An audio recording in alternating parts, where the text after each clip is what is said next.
창세기 강의 96번째 시간이고요. 목표는 깔끔하게 100번째로 끝내려고 합니다.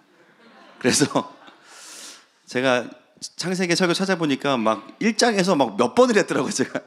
그래서 이러다가 진짜 주님 모시겠다. 그래서 창세기를 아쉽지만 이제 목표는 딱 100번째 끝내고, 그리고 그 다음에는 더 강력한 또 메시지들이 있습니다. 그래서 이제 몇 번 남지 않았으니까 오늘 그래서 46장을 하루에 끝내도록 하겠습니다. 오늘 본문은 전체 46장은요 두 부분으로 나누어지는데요, 1장부터 27절까지 그리고 28절부터 34절까지로 나누어지게 됩니다. 그래서 야곱이 애굽으로 이주하는 이 과정에 대해서 크게 두 부분으로 나누어서 우리에게 보여지고 있습니다. 자, 1절 말씀을 같이 한번 읽도록 하겠습니다. 1절 시작. 이스라엘이 모든 소유를 이끌고 떠나 브엘세바에 이르러 그의 아버지 이삭의 하나님께 희생자사를 드리니. 아멘. 네, 이스라엘이 모든 소유를 이끌고 떠나다 이렇게 나옵니다. 여러분, 야곱이 움직인 것이 아니라 누가 움직인 것이죠? 이스라엘이 움직였다고 합니다. 이스라엘이라고 이야기하는 것은 이 이름 자체가 우리가 알다시피 하나님께서 야곱에게 새롭게 주신 이름이죠. 여기서 야곱의 가족의 애굽의 이주는 개인의 변화로 끝나는 것이 아니라 바로 이스라엘 전체가 움직이는 거예요. 왜냐하면 이후에 이 모세오경이 누구에게 1차적으로 주어지는 본문이냐면 다시 가나안으로 들어가야 되는 이스라엘에게 주어지는 본문입니다. 그래서 그들이 창세기를 읽어가면서 우리의 정체성이 원래는 가나안에 있었지만 잠시 하나님께서 우리를 번성케 하시기 위해서 애굽으로 인도하셨구나. 그래서 이스라엘이 움직인 것으로 기록하고 있습니다. 그런데 그 이스라엘, 그 야곱이 어떻게 움직이냐면 첫 번째 나오는 그 행동의 변화가 뭐냐면요, 모든 소유를 이끌고 떠났다 이렇게 나옵니다. 모든 소유를 이끌고 떠났다. 언어로 보면 뭐라고 되어 있냐면 따라하겠습니다. 기둥을 뽑다. 기둥을 뽑다. 이스라엘은 유목민족이기 때문에요, 장막을 세운 다음에 또 이동해야 될 일이 있을 때 장막의 기둥을 뽑아서 이동합니다. 이게 삶이에요. 여러분, 이사 가실 때 기둥 뽑아서 이사하시는 분 계십니까? 그러면 아파트 무너집니다. 그죠? 그래서 기둥을 뽑다라는 것의 의미는 뭐냐면 삶의 모든 기반을 완전히 다 새롭게 해서 하나님의 부르심의 자리로 간다, 이런 뜻입니다. 여러분, 젊은 사람들도 이사가 쉽지 않은데요, 지금 야곱은 100살이 훨씬 넘은 노년입니다. 야곱의 인생에서 이미 그 곳은 너무 익숙한 곳이에요. 가장 좋아하는 마트, 빵집, 자주 가는 병원, 친절한 의사 선생님 다 있어요. 근데 하나님께서 말씀하시는 거예요. 이제는 다시 애굽으로 이전해라. 근데 야곱이 어떻게 반응하냐면 모든 걸 내버려 두고 가는 것이 아니라 모든 걸 다 뽑아서 하나님의 부르신 애굽으로 가게 됩니다. 여러분, 이것이 우리에게 어떤 의미일까요? 1차적으로는 요즘에 이사철이라 이사하시는 분들 계시겠지만 어떤 이사의 의미도 있지만, 그러나 이제 근본적으로 본다면 하나님의 부르심 앞에서 나의 모든 기반과 존재를 내려놓고 하나님이 부르실 때 그게 어떤 일이든 어떤 사역이든 어떤 이동이든지 간에 그것을, 나의 모든 것을 내려놓고 내가 따라갈 수 있는가라는 것이죠. 여러분, 물론 주님이 우리에게 늘 항상 모든 것을 버리고 나를 쫓아라, 매번 그러시진 않습니다. 그렇죠? 그러면 신앙생활이 빨리 끝나요. 피곤해서 주님께 빨리 가게 됩니다. 우리가 주님을 알고 있죠. 주님은 항상 그러시지 않아요. 그러나 어떤 때는 하나님께서 어떤 부르심은 나의 존재를 거스를 뿐만 아니라 심지어 나의 안정감마저도, 여러분, 안정감이 나쁜 게 아닙니다. 그렇죠? 안정감마저도 내려놓고 따르라고 말씀하실 때가 있어요. 오늘 노년의 야곱에게 그런 시즌이 온 것입니다. 민족의 변화와 하나님 나라의 백성의 성장을 위해서 삶의 기반, 기둥을 뽑아서 나를 쫓아라, 이렇게 말씀하시는 거예요. 여러분, 하나님께서 우리에게 이런 삶의 부르심을 주실 때가 평생을 살면서 몇 번이 있습니다. 과연 그때 나는 하나님 앞에 어떻게 반응해 왔는가를 한번 돌아보시면 좋겠어요. 또 어쩌면 요즘에 하나님 앞에서 그런 시즌일 수도 있습니다. 우리 또한 그 부르심 앞에서 정말 기둥을 뽑고 따라가야 될 때는 그래야 한다라는 거예요.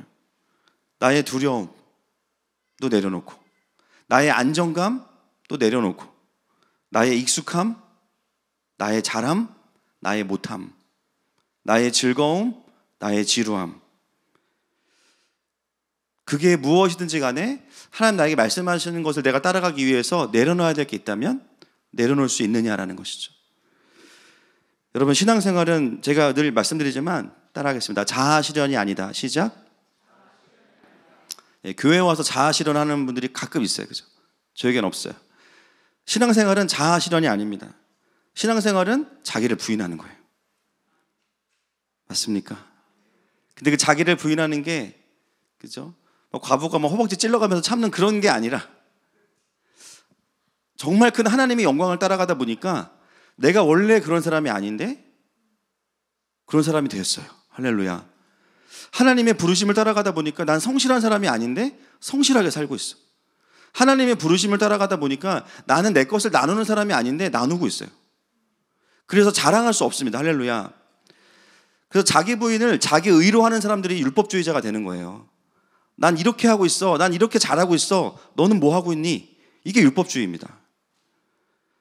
그래서 하나님 나라를 제대로 이해하고 성령의 감동을 쫓아가는 사람들은 정말 율법 그 이상의 삶을 살아내면서도 자랑할 게 없어요. 왜냐하면 자랑할 시간이 없고요. 내 힘으로 가고 있는 것이 아니라는 것을 내 스스로가 알고 있습니다. 여러분, 자녀를 양육하는 게 힘드십니까? 자녀를 기다리는 게 힘드시죠?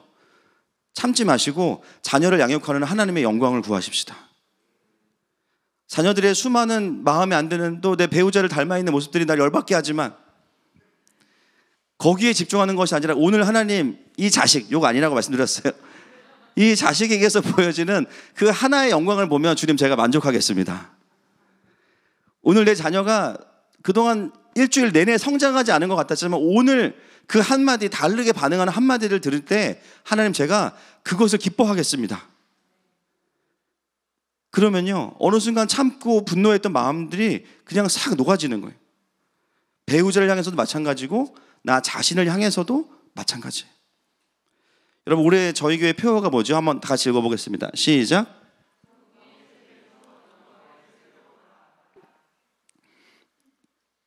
부흥의 세대에서 영광의 세대로 나아가라.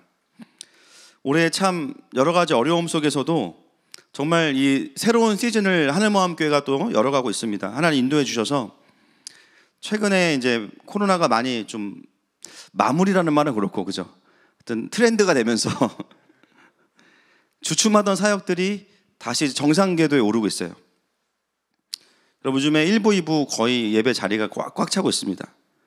목장 모임들도 활성화되고 있고 또 킹덤 스쿨이 시작되고 도서관도 개관이 됐어요.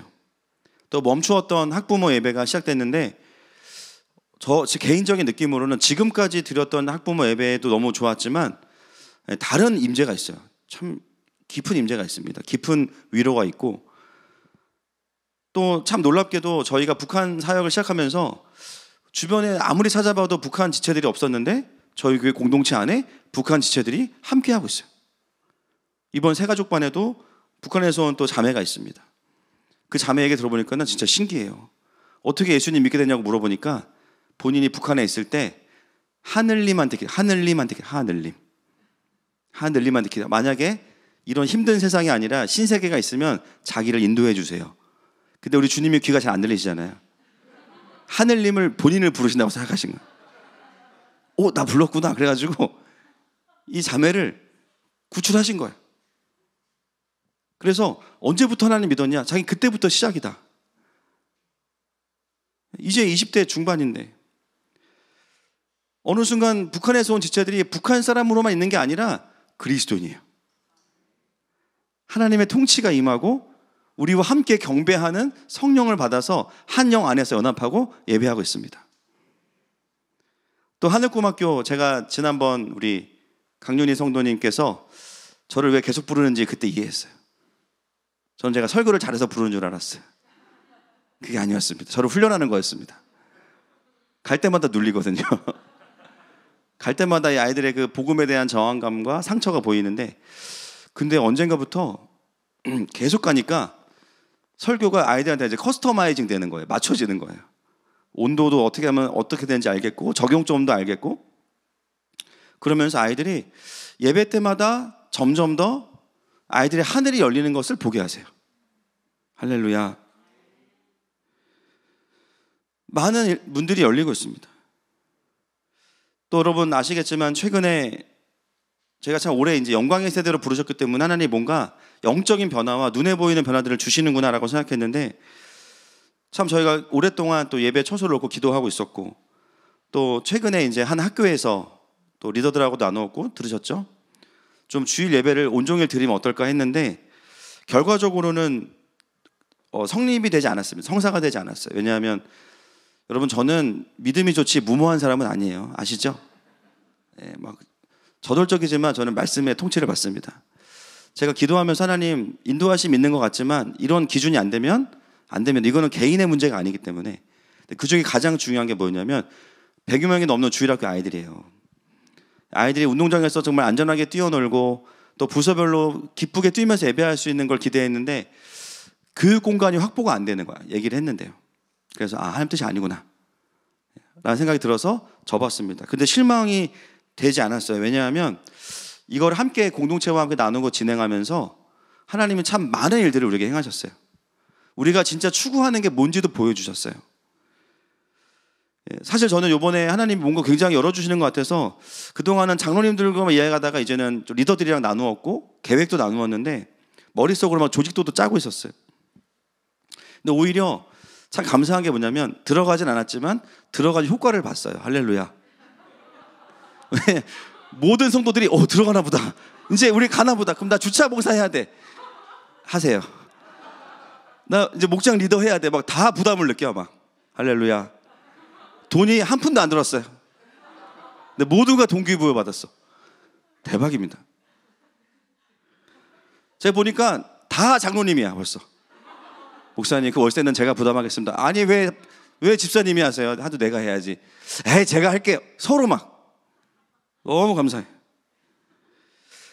참 감사한 것은 이게 장소의 문제가 아니라 공동체가 함께 가는 시간이구나. 할렐루야. 그리고 서로가 그동안에는 그냥 우리가 좀 좁아지나 주일학교가 더 장소가 필요한 고민했는데요, 이번에서야 서로 피부로 느끼는 거예요. 그렇구나. 그제 뭘 느끼냐면 이젠 더 자유해졌어요. 오히려. 할렐루야. 그러나 더 예배에 집중해야겠다. 더 이 본당을 기름 부으심으로 채우고, 할렐루야, 또 예배자들로 채워야겠다. 수요일도 막 100명씩 나와서 예배하고, 할렐루야.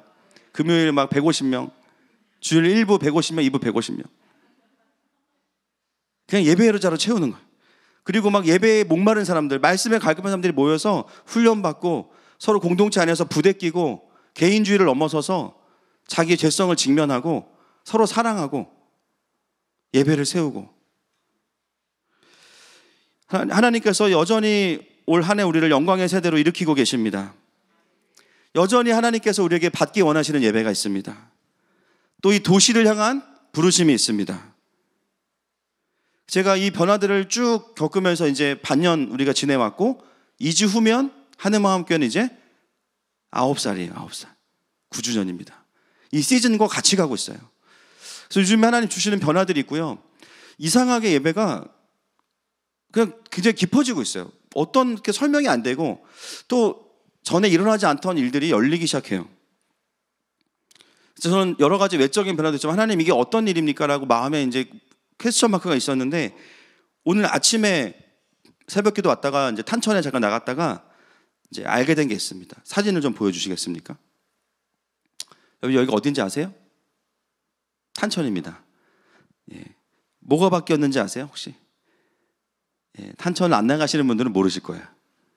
뭐가 바뀌었을까요? 뭐가 바뀌었다고요? 마스크를 안 꼈다? 사람이 보이십니까? 길이에요, 길. 탄천에 딱 나갔는데, 저 며칠 만에 나갔는데 그 사이에 길을 새로 깔았어. 느낌이 완전 달라요. 그리고 없던 게 생겼어요. 그 다음 이정표가 생겼어요. 제가 어떤 분과 딱 걷다가 저걸 묵상하다가 마음에 하나님이 그 아시죠? 닭살. 자, 밑에서부터. 요즘에는 위에서 안 와요. 아래서부터 올라옵니다. 이거구나. 원래 알던 장소이고 원래 가던 길인데 거기에 길이 새로 깔리니까 전혀 달라졌어요. 너무나 익숙한 삶인데 거기에 길이 새로 깔리니까 분위기 자체가 바뀌었어요. 원래 어디로 가고 있는지 우리가 알고 있지만 다시 새롭게 이정표가 세워지니까 더 분명하게 우리가 어디로 가야 될지가 보이는 거예요. 여러분, 하나님은 우리 하늘마음 공동체 안에 원래 있던 길을 새롭게 깔고 계십니다. 더 쾌적하고 더 빠르게 하나님의 임재 안으로 들어올 수 있는 길을 계속해서 열고 계세요. 또 필요한데 뚫려있지 않던 길들을 지금 새롭게 뚫어주고 계십니다. 단순히 사역이 잘 된다 그런 개념이 아니에요. 하나님의 역사가 일어나는 길들이 우리 가운데 새롭게 깔아지고 열려지고 확장되어지고 있어요. 여러분, 요즘 주일학교에 어떤 변화가 있냐면 저희는 기본적으로 이제 무슬림을 대적하기 때문에 우리도 자연 출생을 많이 하는 교회 아니겠어요? 그죠? 그렇지만 우리 교회는 이제 일부 다처제보다는 일처 다부제가 더 어울리는 약간 그런 느낌인데 자매들이 세니까, 그죠? 예, 하여튼 그렇습니다. 그래서 저희 교회는 기본적으로 그냥 가만히 있어도 주일학교가 부흥되는 구조예요, 사실은. 그죠? 그래서 막 자녀가 셋, 요즘에 막 넷 있는 자녀를 가진 막 가족들이 오시고 막. 그래서 사실은 주일학교는 그냥 자동 부흥인데 어떤 일이 있었냐면, 요즘에 있냐면, 우리 중고등부에 지역에 있는 아이들이 그냥 혼자 등록하는 일들이 생기고 있어요. 우리 유스가 그동안 사역을 또 열심히 하고 기도하고 준비했던 부분도 있고, 그리고 이제 학교 사역을 들어가면서 이 학교 아이들이 그냥 교회를 옵니다. 그래서 주일학교 특히 유스가 부흥하고 있어요. 또 어떤 의미입니까 이게? 길이 열리는 거예요. 길이 열리는 거예요. 매달 새로운 가족들이 어떻게 알고 오시는지, 어떤 분 유튜브로 어떻게 된 건지 모르지만 우리 교회 설교가 떴대요. 그냥 들으시고 교회를 알게 되신 분도 있어요. 매달 새로운 가족들을 보면, 얘기를 들어보면, 아, 여기도 이산가족이구나.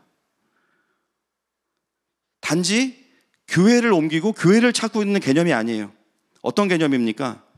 하나님의 임재를 사모하는 겁니다. 여러분, 교회를 정하지 못했다고 해서 다 가난한 성도가 아니에요. 제가 보니까 마음이 가난한 성도도 있어요. 여러분, 교회를 결정한다는 게 그냥 한번 가보고 뭐 쇼핑하듯이 여기 괜찮네, 뭐 목사가 뭐 그렇게 나빠 보이진 않네, 그렇게 결정할 문제가 아니에요, 사실은. 그렇죠? 교회의 철학, 방향, 부르심, 메시지, 예배, 공동체, 정말 성도로서 가지고 있는 나의 교회론과 얼마나 일치하는가. 그렇다고 저희가 막 알리거나 그러지 않죠. 그런데 신기한 것은 뭐냐면 하나님께서 그냥 길을 내시고 사람들을 보내셔서 함께 예배하게 하시는데, 그 결론은 뭐냐면 건물 안으로 들어오는 게 아니라 어디로 가는 겁니까? 하늘로 가는 겁니다. 하나님의 임재로 같이 들어가는 거예요. 여러분, 계속해서 우리가 이 임재 안에 있다 보면 예배자들이 오는 길이 새로 깔아지고 넓어질 것입니다. 그리고 새로워질 거예요. 우리는 그 길에 집중하는 게 아니라 여기에 있는 하나님의 임재에 집중하는 거예요. 여러분, 성막의 본질은 어디에 있냐면 성소 안에 있는 시은소에 있습니다. 왜 그 시은소에? 은혜를 나누는 곳. 그 시은소 위에 누가 임재하십니까? 하나님이 임재하십니다.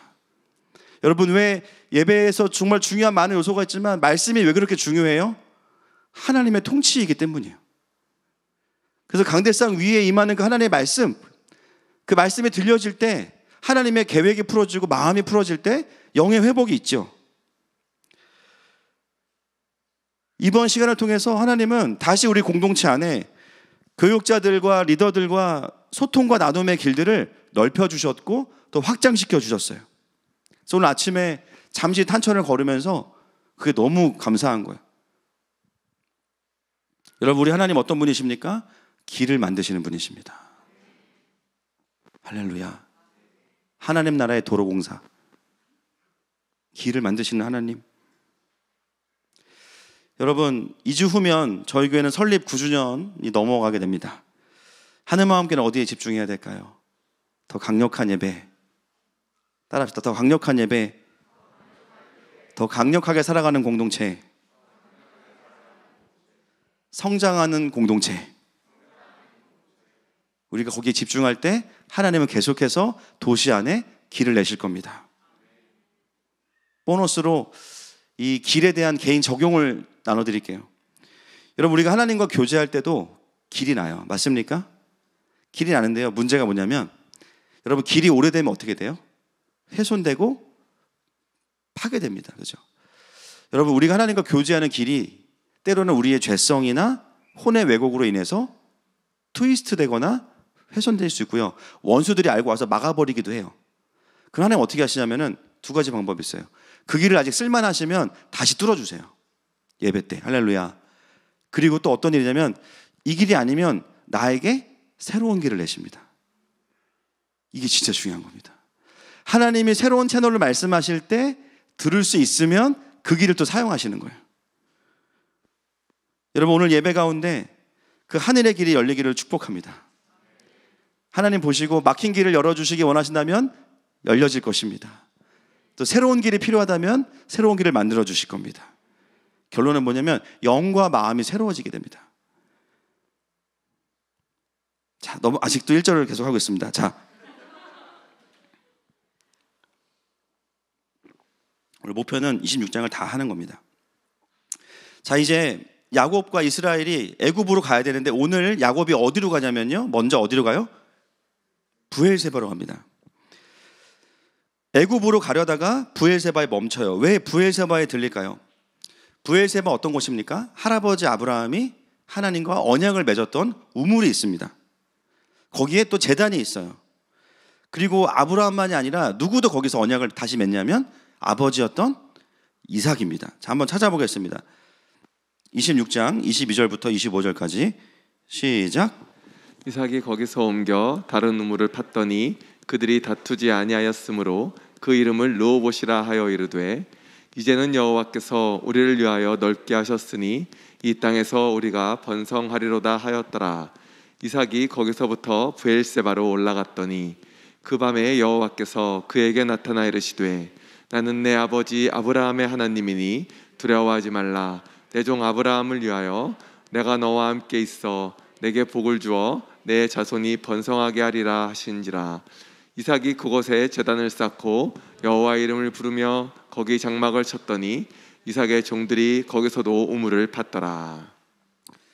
예, 이 스토리 아시죠? 아버지 이삭이 흉년이 와서 애굽으로 가려다가 그랄에 멈춥니다. 하나님이 이제 스탑 하셔가지고 그러다가 우물을 파는데 팔 때마다 우물을 블레셋이 와서 줘요. 또 도망가서 또 우물을 파고, 그래서 거기서 가장 넓은 데가 어디였어요? 르호봇이라는 우물을 팝니다. 그리고 르호봇의 우물 파고선 어디로 오냐면 브엘세바로 옵니다. 그리고 그 브엘세바에서 하나님을 진하게 만나고 언약을 다시 맺습니다. 근데 거기 보면 르호봇보다 해면으로 브엘세바가 150m가 낮아요. 지정학적으로 보면. 근데 성경에서 뭐라 그랬냐면 브엘세바로 올라갔다 이렇게 이야기합니다. 그럼 이게 올라갔다가 어떤 의미일까요? 그렇다면 영적인 의미죠.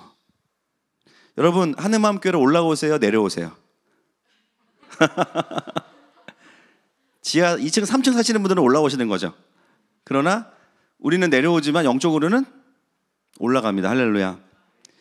그래서 해면이 150m가 낮지만 브엘세바로 갈 때 올라갔다라고 표현을 쓰는 이유가 뭐냐면 그런 이유 때문이에요. 결국 이삭은 흉년으로 인해서 믿음보다는 필요를 따라갔어요.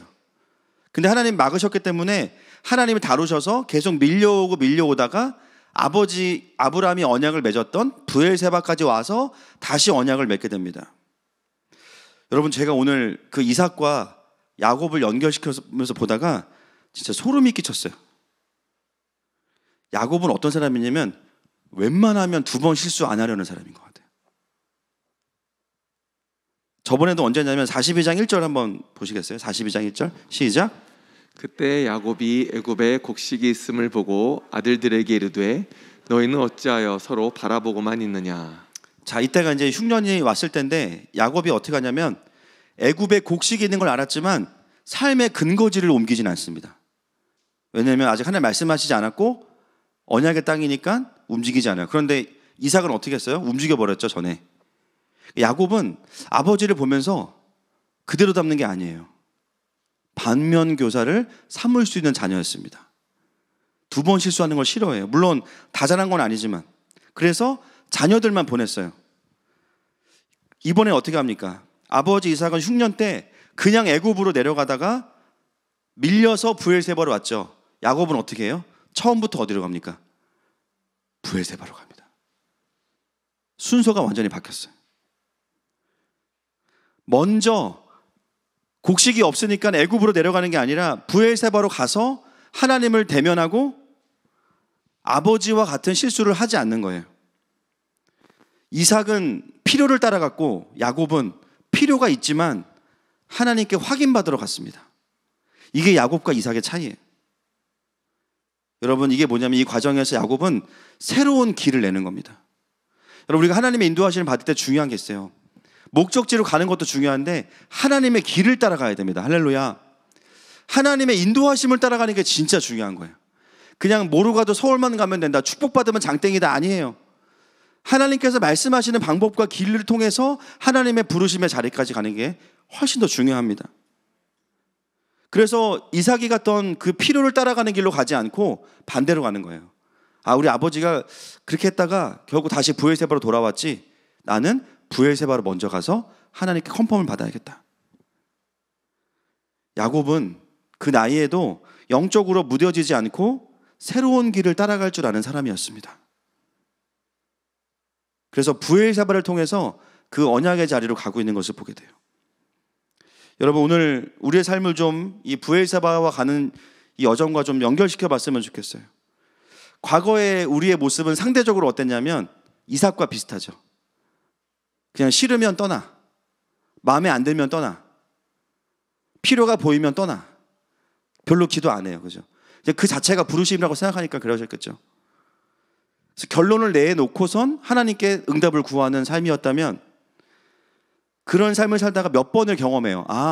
내가 내 마음대로, 내 불편하기 때문에 내 편한 대로 뭔가를 결정하면 항상 하나님한테 확인해야 되는 시간이 결국 다시 와.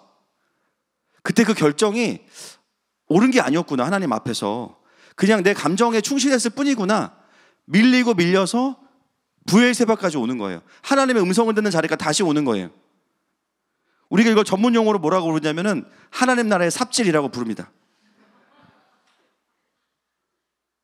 수고는 다 하고 돈은 다 썼는데 그냥 거기서 배운 건 뭐냐면 하나님께 물어보지 않으면 안 된다는 사실입니다.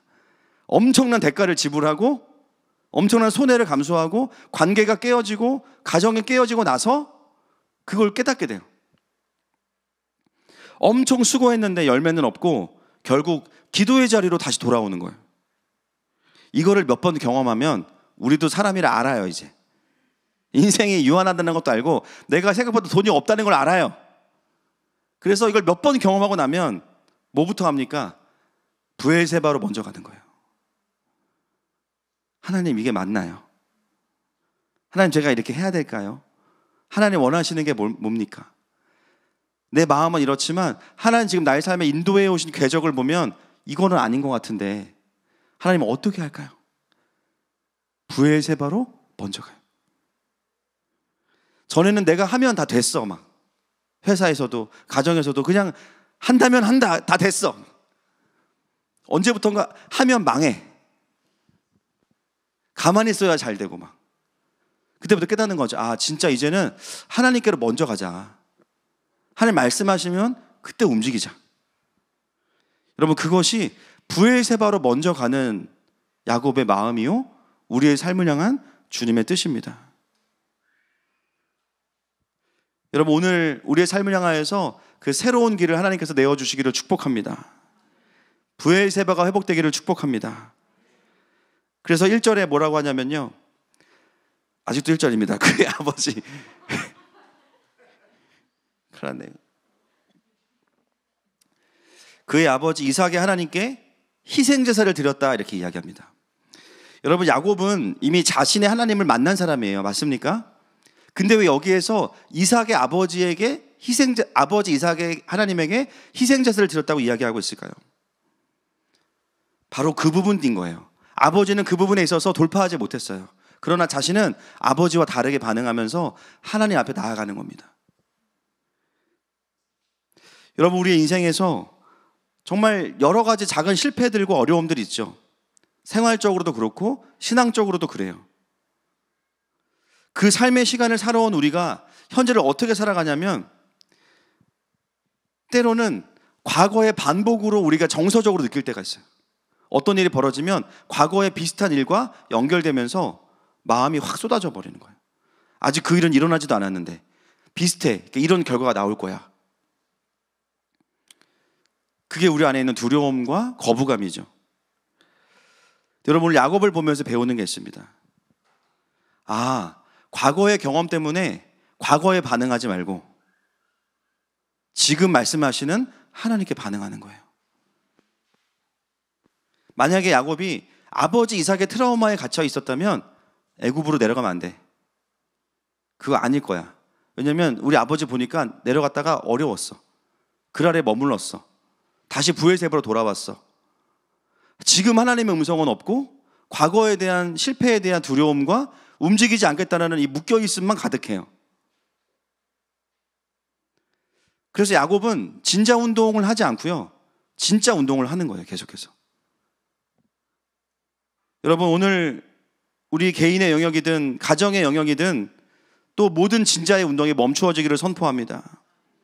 과거의 실패를 넘어서서 지금 말씀하시는 하나님께 반응할 수 있기를 축복합니다. 자, 2절 드디어 넘어가겠습니다. 2절 말씀 시작. 그 밤에 하나님이 이상 중에 이스라엘에게 나타나 이르시되 야곱아 야곱아 하시는지라. 야곱이 이르되 내가 여기 있나이다 하매. 브엘세바 제단에서 야곱이 제사를 드릴 때 하나님께서 임재하셔서 말씀하십니다. 여러분, 오늘 이 중간에 나오는 족보는 안 볼 겁니다. 제가 오늘 또 족보가 걸렸어요. 그래서 오늘은 족보를 안 하겠습니다.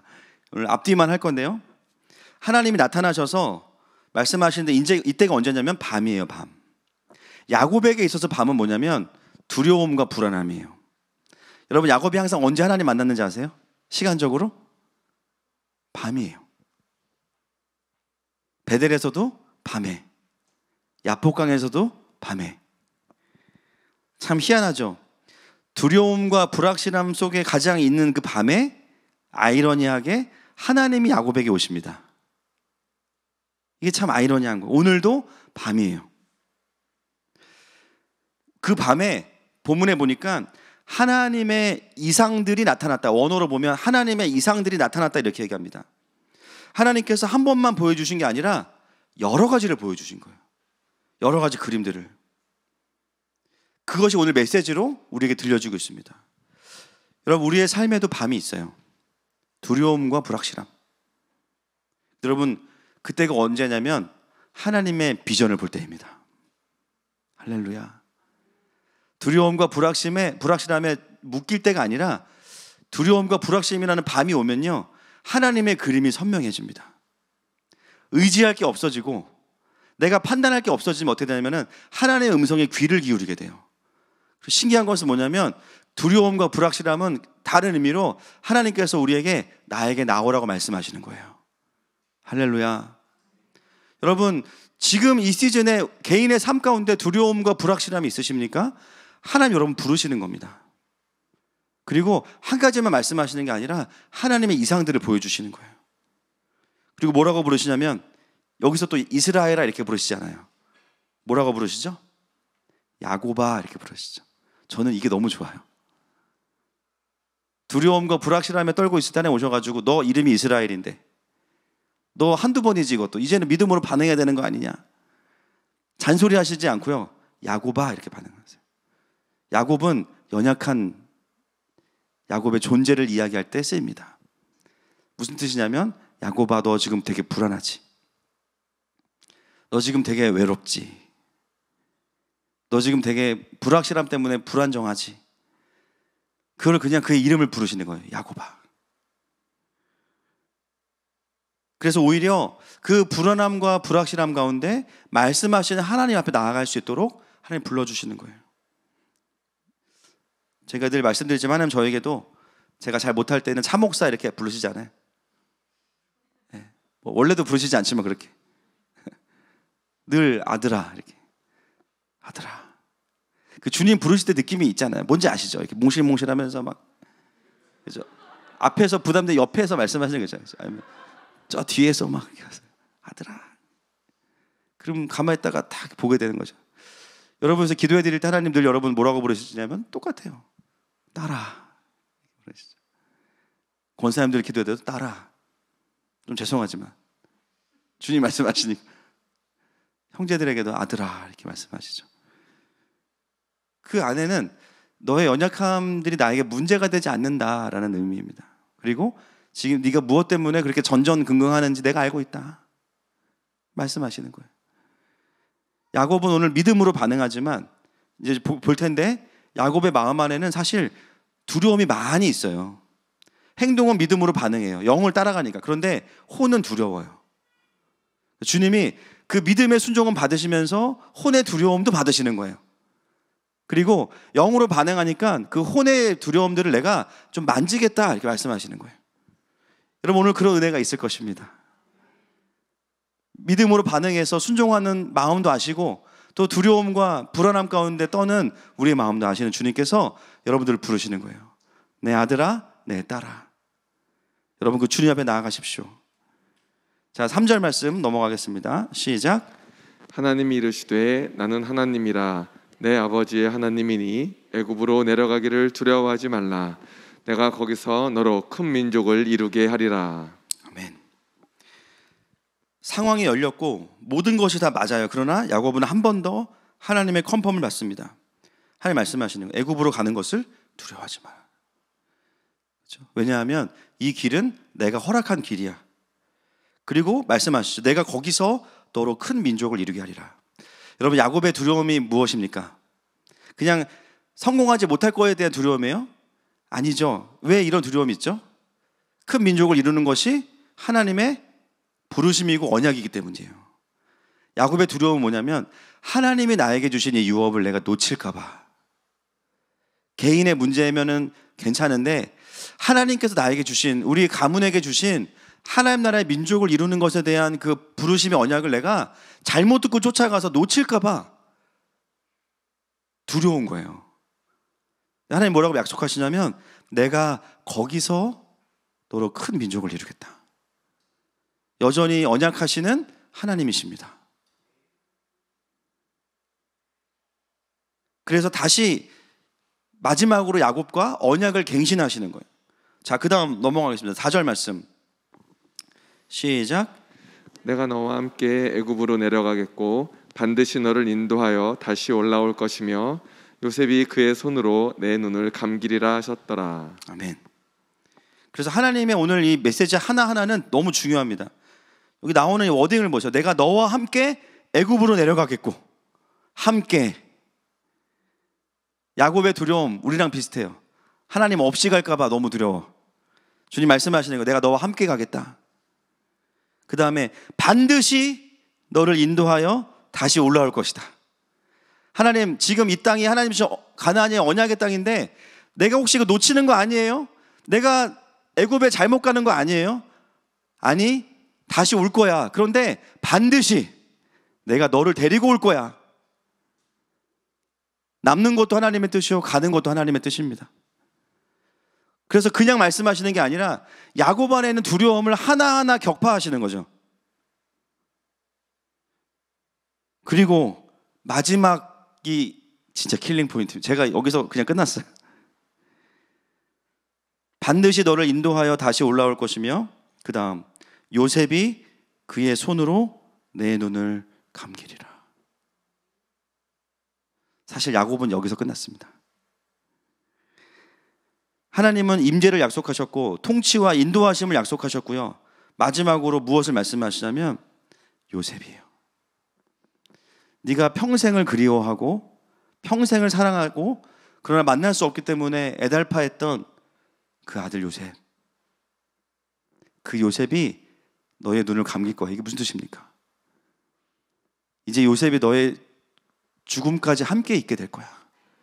그리고 너를 마지막까지 보호하는 자가 네가 가장 사랑하는 그러나 잃어버렸다고 생각했던 네 아들일 거야. 요셉의 마음속에는요 하나님의 임재와 통치에 대한 잃어버릴 것에 대한 두려움도 있지만 더 깊은 곳에 어떤 마음이 있냐면 자신이 가장 사랑하는 아들 요셉을 가슴에 묻어둔 슬픔이 있어요. 그 요셉을 너무 보고 싶은 거예요. 근데 하나님께 차마 그에게 못한 거예요. 마치 아들을 우상이라고 생각하실까 봐. 혹시 내가 애굽에 내려가는 이유가 하나님 때문이 아니라, 그렇죠, 요셉 때문은 아닐까? 근데 이 마음을 하나님께서 기뻐하실까? 내가 그 일을 하는 이유가 하나님 부르시기도 했지만 돈을 많이 벌어, 예를 들면 그렇게 되기를 축복합니다. 그러니까 전문 용어로 아리까리한 거예요. 하나님이 이러신다고 돈도 주시고 영광도 받으신다고? 낚이는 거 아니야? 자매들, 저 형제가 나한테 고백을 했어. 너무 괜찮은 형제야. 이게 꿈일까? 이거 사기 아니야? 그러죠. 과연 내가 반응해도 될까? 애굽에 내려가면서 마음속에 두려움이 있어요. 부르심을 알겠는데 사실 너무 사랑하는 요셉이 있기 때문에 요셉 때문에 가는 거 아닐까? 아버지 야곱으로서의 인간적인 모습과 마음이 이 야곱 안에 있던 거예요. 그런데 하나님이 여러 가지 말씀을 다 하시고 마치 어떤 느낌이냐면, 그쵸? 충청도 분 느낌인 거예요. 낫이 필요해서 왔으면 낫을 달라고 하면 되는데 2시간 동안 딴 얘기 막 하다가 가면서 낫 가져가요. 그러고 가는 거예요. 오늘 이 창세기 핵심은 여기에요. 주님이 늘 하시던 말씀이 원래 너로 큰 민족을 이루겠다, 함께하겠다, 데리고 오겠다. 오늘 새로운 건 뭐냐면 요셉이 너의 눈을 감겨줄 거라는 거예요.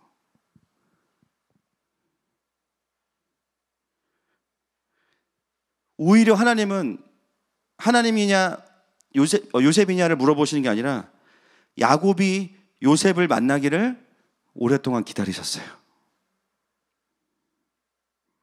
누구보다 그 시간을 기다리고 설레하시고 참아오셨던 분이 하나님이십니다. 누구보다 아들을 잃어버리고 보지 못하는 아비의 마음을 가장 잘 아는 분이 우리 하나님 아버지이십니다. 자신의 독생자를 이 땅에 보내시고 십자가에 죽을 때 외면하시고 아들을 양의 제물로 모셨기 때문에 한 번도 끊어진 적이 없는 삼위연합이 거기서 끊어지죠. 음부에까지 내려가는 단절을 겪은 분, 누구보다 야곱을 이해하실 수 있는 분은 하나님이십니다. 아들을 보지 못하는 고통을 누구보다 아는 분이 하나님이신 거예요. 마지막에 이 멘트를 준비하시는 하나님, 내가 이거 원고로 써가지고 야곱한테 결정적으로 얘기해야지. 쓰고 본인이 기뻐하셔 막. 그리고 분위기 쫙 밤에 별 쫙 깔아놓고 새들 막 집합시켜서 노래 막 화음 부르고 막 BGM 깔아놓은 다음에 너의 눈은 요셉이 감겨줄 거야. 본문에 나오지 않지만 여기서 야곱이 완전히 오열했을 것 같아요. 왠지 하나님 앞에서 요셉을 그리워하면 안 될 것 같은 거예요. 우상 숭배하는 것처럼 느껴지니까. 왠지 요셉을 더 사랑하면 안 될 것 같은 거예요. 그런데 하나님 그 마음을 외면하시는 게 아니라 누구보다 그 마음을 가장 잘 이해하시는 분이 하나님이신 거예요. 어쩌면 야곱의 인생에서 유일한 소원이 있다면 내가 내 사랑하는 아들 그 요셉 곁에서 내가 죽었으면 좋겠다.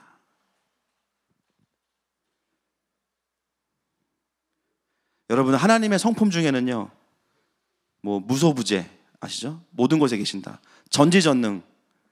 그런데 너무 어려워요, 사실 이런 단어들은. 제가 신학책을 하나 좀 쓰려고 그래요. 그래서 4글자로 제가 하나님의 성품을 많이 가르쳐 드렸죠. 주님이 답답하시면 쓰는 그 화법이 동문서답. 동쪽에 문을 닫으니 서쪽이 답답하다. 동문서답. 주님이 불리하시면 따라하겠습니다. 묵묵부답. 시작. 이게 하나님의 성품이에요, 다. 묵묵부답. 힘들다고 하면 십자가 봐. 시작. 그러니까 주님 힘들어요. 난 십자가에 죽었다. 네. 근데 하나가 추가돼요. 우리를 부르실 때는요, 하나님의 성품 따라하겠습니다. 취향 저격. 기가 막힙니다, 진짜. 주님은 진짜 보이스 피셔 진짜. 어떻게 우리를 그냥 취향 저격이에요. 그냥. 그러니까 속는 걸 아는데 넘어간다니까요. 그냥. 그죠? 속는 걸 알아. 아, 이렇게 가면 선교지 가겠군. 알아요. 이러다가 내가 그냥 주님께 헌금 알아요. 근데 그냥 그게 그냥. 그게 취향 저격이잖아요. 하나님은 우리의 마음을 너무 잘 아세요. 야곱의 마음은 여기서 열린 거예요, 사실은. 큰 민족을 이루고 좋아요. 임재, 통치 너무 좋아요. 근데 한 방이 없었어. 막판에 뭐예요? 요셉이 너의 눈을 감겨줄 거야. 거기서 완전히 그냥 그 사랑 앞에 항복한 거죠. 어떻게 알 수 있냐면 5절 말씀 보겠습니다. 5절 시작. 야곱이 브엘사바에서 떠날 새 이스라엘의 아들들이 바로가 그를 태우려고 보낸 수레에 자기들의 아버지 야곱과 자기들의 처자들을 태우고. 이 동사를 보면 야곱이 브엘사바에서 떠날 새라는 동사가요, 벌떡 일어나다라는 뜻입니다. 여러분, 주님 앞에 이렇게 되기를 축복합니다. 그렇죠? 평상시에는 우리가 막 벌떡 잘 일어나요. 놀러 갈 때 잘 일어나. 말씀하시면 갑자기 기도를 해봐야겠대. 그렇죠? 분별을 해야겠대. 오늘 야곱은 주님의 그 말씀 앞에서 그냥 벌떡 일어나서 바로 떠납니다. 두려워하던 야곱이 단호해졌고 마음속에 요셉에 대한 그리움을 조심스럽게 숨기고 있다가요, 이게 그냥 확 열려버린 거예요. 아들 보러 뛰어가는 거예요. 그래서 뭐라 그래요? 수레를 타고 달려갑니다. 수레를 타고. 오늘 사실 이 전체 46장에서 가장 중요한 이 킬링 포인트가 바로 이 부분이고요. 족보를 건너뛰고 28절만 하고 같이 기도하겠습니다. 28절만 잠깐 보겠습니다. 46장 28절 시작. 야곱이 유다를 요셉에게 미리 보내어 자기를 고센으로 인도하게 하고 다 고센 땅에 이르니. 그렇게 순종하고 갔는데요, 고센 땅에 머무르게 되는데, 고센 땅을 제가 찾아보니까 굉장히 유목하기에 좋은 풀이 많은 곳입니다. 사실은 야곱은 애굽으로 내려가면서 고민이 많아요. 왜냐하면 업종을 바꿔야 됩니다. 자기가 하던 일은 유목민이었어요. 근데 갑자기 농사를 지어야 되거든요. 근데 하나님 어디로 인도하시냐면요, 가장 목초지가 풍성한 땅으로 인도하세요. 할렐루야. 그래서 이 부분은 다음 주에 뒤에 47장을 보면은 하나님이 어떻게 준비해 주셨는지를 보게 되는데 다음 주에 볼 겁니다. 그리고 이 고센 땅은요, 애굽과 가나안의 국경에 있기 때문에 출애굽하기 되게 좋은 땅이에요. 애굽에 왔지만 그 다음을 이미 하나님은 준비하고 계시는 거예요. 그리고 그 애굽 전체 민족과 좀 떨어져 있기 때문에 종교적으로도 그렇고 민족적으로도 보호받을 수 있는 땅이 고센 땅입니다. 하나님은 두려움 가운데 있던 야곱을 고센으로 인도하셨고 그 과정 속에서 새로운 길인 브엘사바를 통해서 올 수 있도록 인도하셨습니다. 그리고 29절 같이 읽겠습니다. 29절 시작. 요셉이 그의 수레를 갖추고 고센으로 올라가서 그의 아버지 이스라엘을 맞으며 그에게 보이고 그의 목을 어긋맞춰 안고 얼마 동안 울매. 아멘. 이게 이제 오늘의 결론이죠. 그렇게 사랑하는 아들을 보게 됐습니다. 이 말씀 보면서 우리 교회에서 이제 정기적으로 하는 하나님 뭐죠? 죽임당하신 어린 양. 마지막 장면 떠오르더라고요. 그게 다 아는 거잖아요, 우리가. 그렇게 은혜가 되네. 분명히 알아. 예수님이 이렇게 들고 오다가 딱 내려놓으면 가면서 옷 입으면서 딱 알고 있어요. 근데 그 장면이 그렇게 은혜가 돼. 그죠? 그 마지막에 하나님 아버지가 예수님을 딱 안아주는 장면. 여러분, 우리의 인생에 우리를 안아주시는 분이 하나님이십니다. 목을 어긋맞고 안고 울어주시는 분이 하나님이세요. 사랑하는 아들아, 사랑하는 딸아, 네가 이 땅에서 얼마나 나에게 충성했는지 알고 있다. 네가 어려움에도 불구하고 어떻게 분투했는지 내가 알고 있다. 그냥 얘기를 하는 게 아니라 안고 그냥 우시는 거예요.